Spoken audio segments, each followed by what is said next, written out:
The Dragon Kingdom. Missing Child Search Chronicle following the disappearance of Natsuki, Subaru, and Rem. The group that had remained at the Pleiades watchtower decided to mobilize a search for them.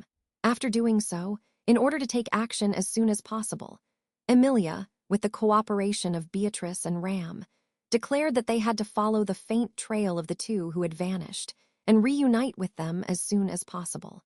However, it's too bad, but doing that ain't as easy as you think, Emilia. How come, Anastasia?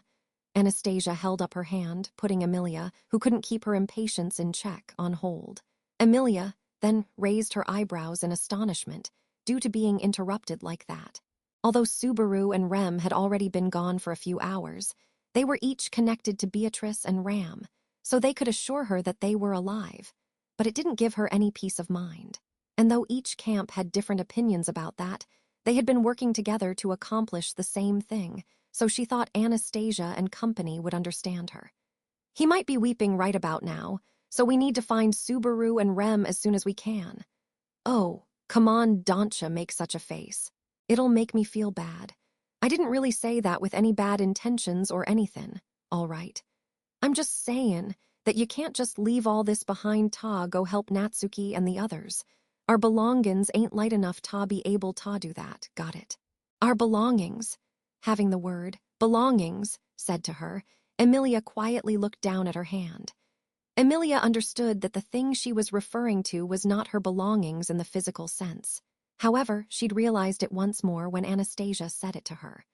So this is what it means to have completed the trials of the Pleiades watchtower. Originally, at the far reaches of the Augria sand dunes, where the Witch of Envy was said to have been sealed away in a shrine, there are stories that talk of the witch cult attempting to invade it many a time. The existence of the desert, with its mystical sand barrier, as well as Miss Shala, had served as an impediment against that, at least until now, but, Julius said.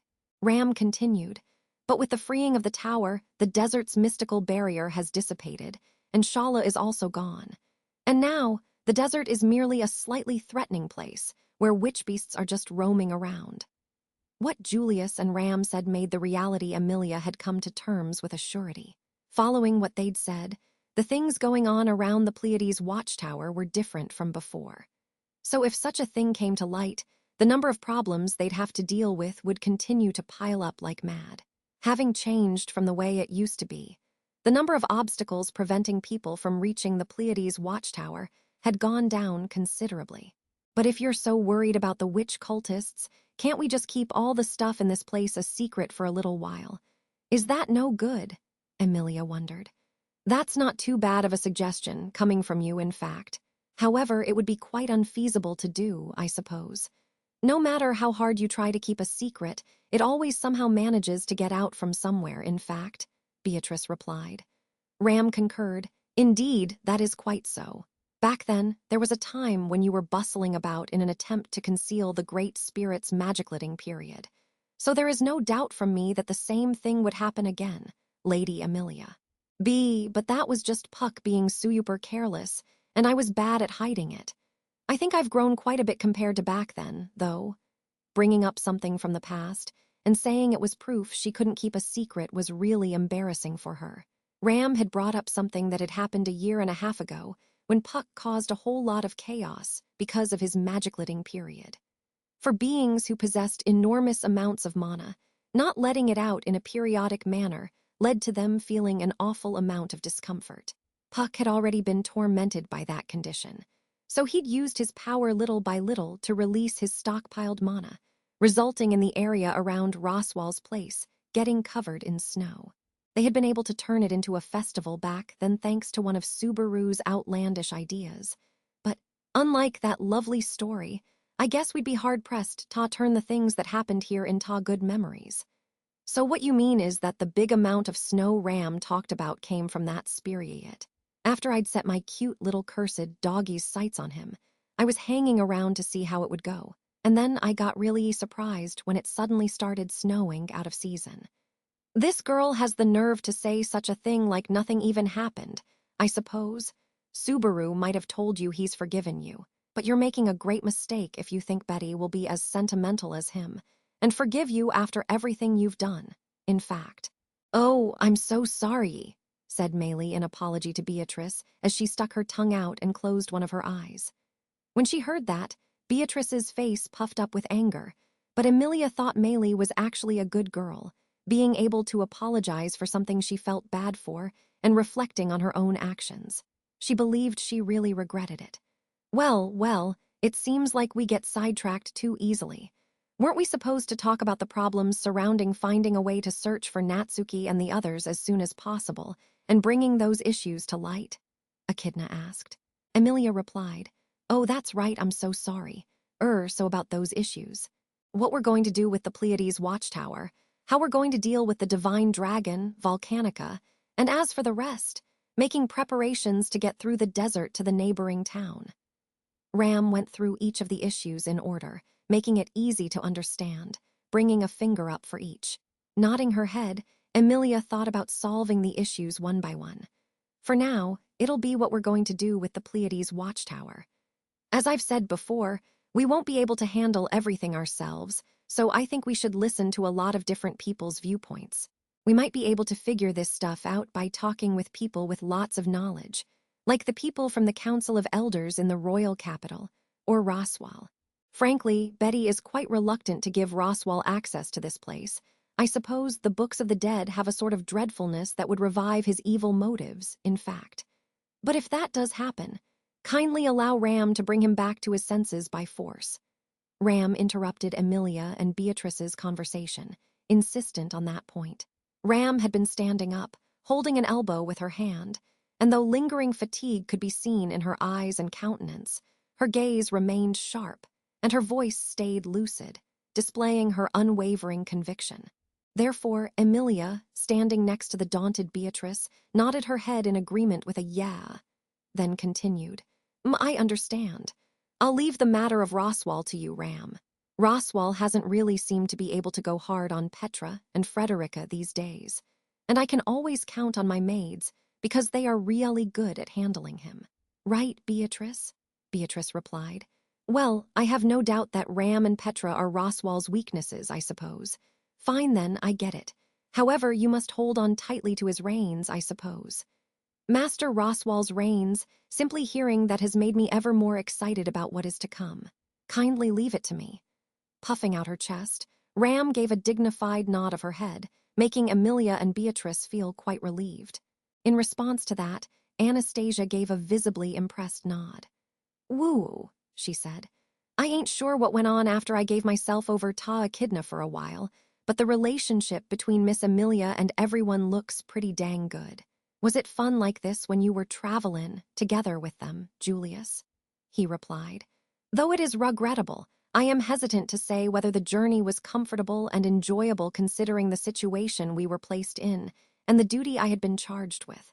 Of course, the relationship between Lady Emilia, Miss Beatrice, Miss Ram, and everyone else is certainly an appealing one, which goes without saying. Well, ain't you an earnest guy? Ah, well, since I'm a pretty easygoing gal, maybe it ain't so bad for my night ta be all serious about things." Chuckling softly, Anastasia shrugged, meeting Julius's eyes.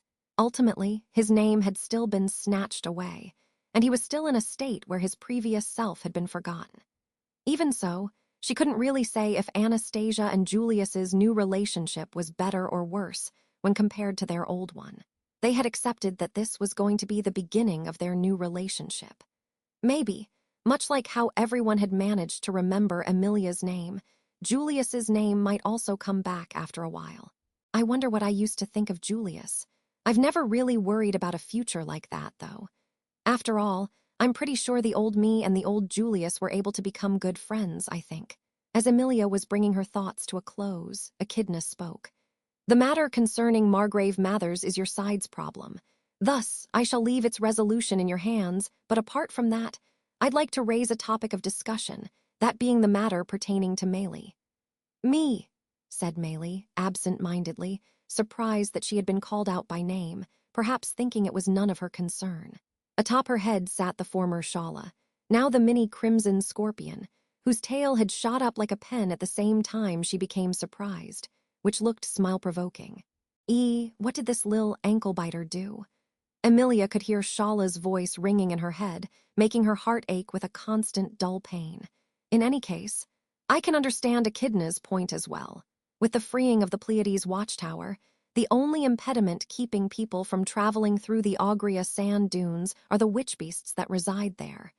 In that case, Ram said, Beatrice continued, as a possessor of the divine protection of magic manipulation, Meili is our lifeline for getting through the sand dunes, in fact. Ram and Beatrice both had the same understanding, and when Emilia reached that very same understanding, she let out a yea. Yes, that's right. With the sandy wind having died down, it's possible to travel through the sand dunes now. With Meili, who can make friends with the witch beasts, none of us will encounter any danger along the way. Her value shooting through the roof was inevitable. For bringing knowledgeable people here to the watchtower, I think her presence will be of absolute necessity. To the kingdom, as well as to the witch cult, Echidna declared. She could see that Meili had zipped her lips shut after hearing what Echidna had quietly pointed out. Meili has always somehow had a calm and rational air about her, but now that Echidna pointed that out, she didn't seem to be able to laugh about it anymore.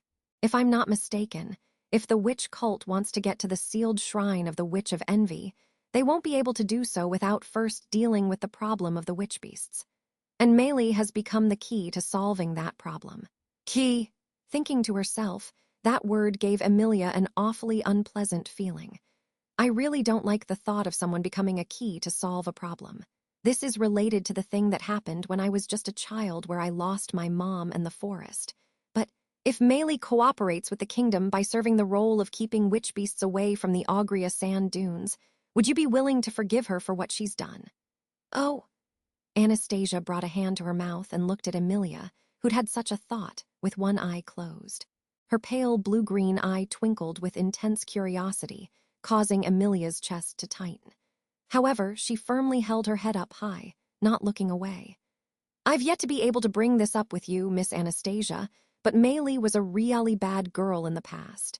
She was just doing what her mother told her to do, but they were still things that Meili did.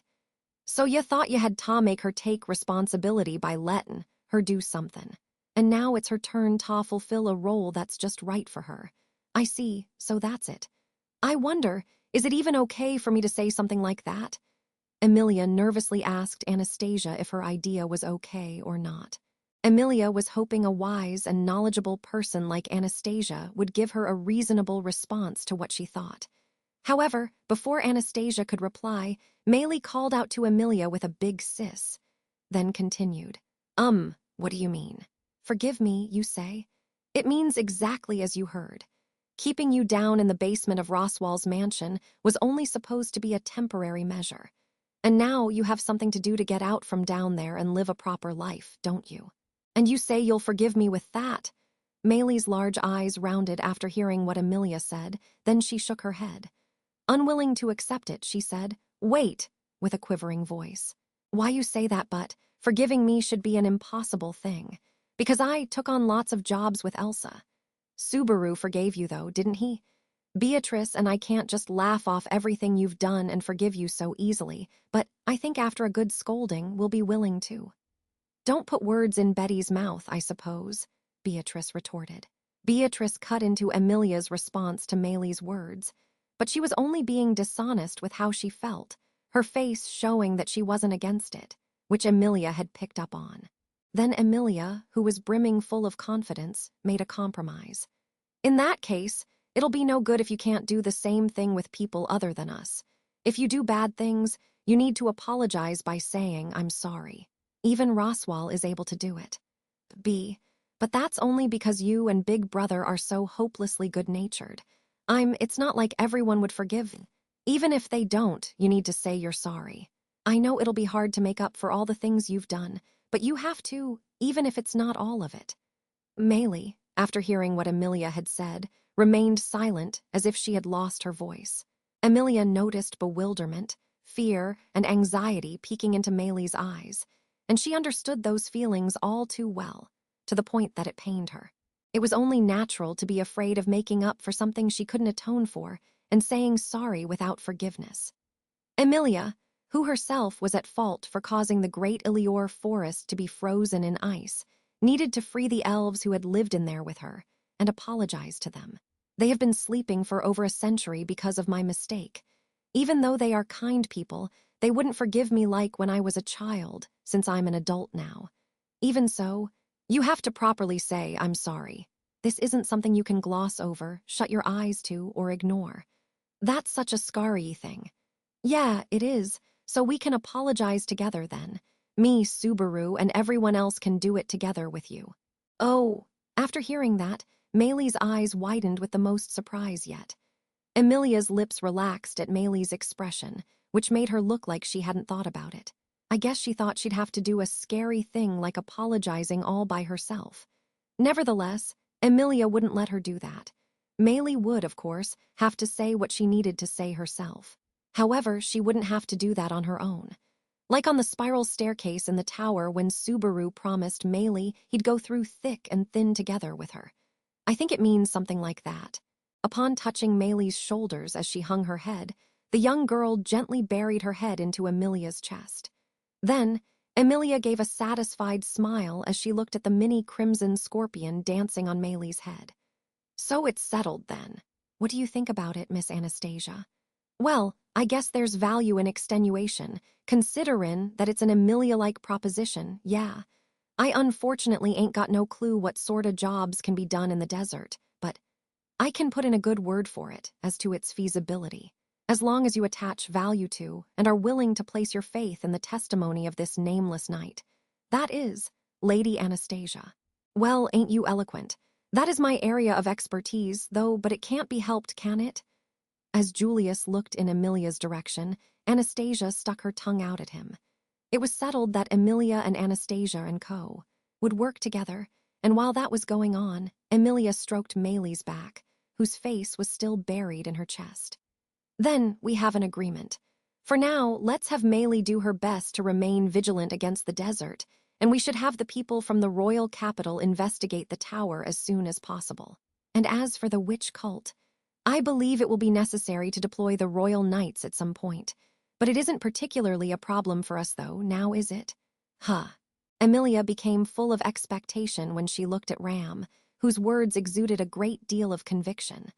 What sort of amazing idea is going to come out of her mouth? She wondered. However, Ram simply shrugged her shoulders. Ram is not sure what to feel if you place high expectations on her. Thinking of a solution is your job, Lady Amelia. My job? Then how about doing our best to drive away the witch cult, or... It's not that. It's about making use of Volcanica, in fact. Having completed the trials and freed the tower, it's possible that he might listen to your words, I suppose, said Beatrice, grasping what Ram was trying to say. Upon hearing that, Amelia looked far up above her. In the room above where they were talking, on the first floor, she imagined that the divine dragon was calmly lying in wait. I wonder if Volcanica will listen to what I have to say. There was perhaps none, no matter how wise they may be, who could have answered the unsure Amelia's question. End.